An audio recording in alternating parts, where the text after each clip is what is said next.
আজকে যাব আমরা লামাহাটা ও তিনচুলের সাইট সিন দেখতে। তাই দেরি না করেই সকালবেলা উঠে পড়লাম এবং আমরা ব্রেকফাস্টটা সেরে ফেললাম। এখানকার ব্রেকফাস্ট অত্যাধিক সুন্দর ছিল। আর এই হোটেলের সার্ভিস তো আরও সুন্দর, কারণ আমাদের এই হোটেল থেকে দুটি গাড়ি দিয়েছিল। সেই গাড়ি করেই আমরা এই লামাহাটা ও তিনচুলে ঘুরতে বেরাবো। তাই আমরা দেরি না করে গুছিয়ে গাড়িতে উঠে বসলাম তিনটে ফ্যামিলি। তো আমরা বেরিয়ে পড়লাম, ফার্স্টে যাব লামাহাটা। তো সেখানে গিয়ে দেখলাম ভিজিট টাকা হচ্ছে 20 টাকা পার হেড।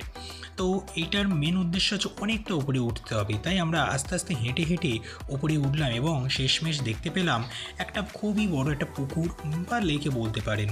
তাই এই পুকুরটা আমরা চারিদিকটা ঘুরে দেখলাম এবং এখানকার পরিবেশ আরও সুন্দর, এখানকার গাছপালাগুলো দেখে তো আরও সুন্দর।